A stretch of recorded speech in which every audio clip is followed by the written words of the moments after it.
like to introduce you to this gentleman. This is Robert Johnson. Robert Johnson was the last proprietary governor in South Carolina. In 1729, following the return of South Carolina to King George II, he was the first royal governor. He was a popular governor. One of his first orders was to equip a ship to act against the pirates infesting the coast, to deal with them once and for all. And he was successful. The people of South Carolina loved him and referred to him forever as the good governor.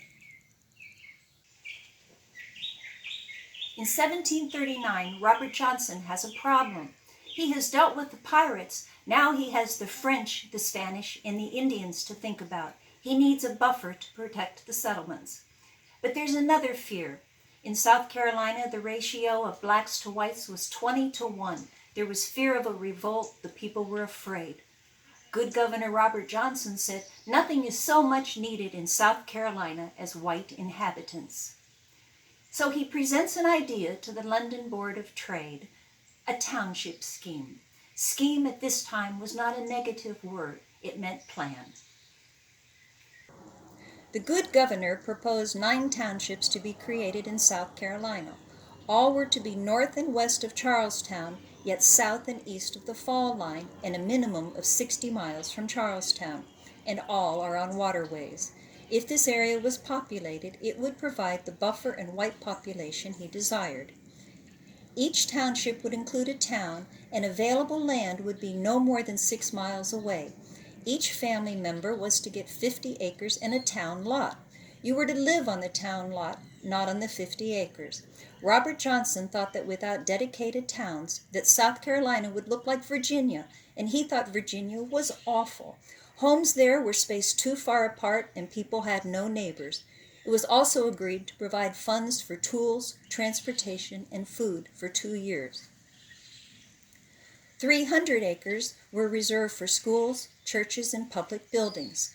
No taxes would be collected for 10 years, and when the township reached 100 masters, 2 men would become representatives in South Carolina's House of Commons. The London Board of Trade approved his plan, but told him to create 11 townships, not 9. So now the good governor kicks in his marketing plan. The idea is for townships to seek people of similar backgrounds to live together. For example, Perrysburg would attract the Swiss. Amelia Township and Saxe-Gotha Township would attract the German Lutherans. And the advertisements were interesting. Some of the accounts include, "With the Indians, the English have a perfect relationship. Cattle are not subject to any disease." And my favorite, "The summer is not near so hot as in Virginia or the other Northern American English colonies." Let's talk about Saxe-Gotha Township, the area where the 12,000-year history park is located. We have the first fort, the second fort, the Congaree River.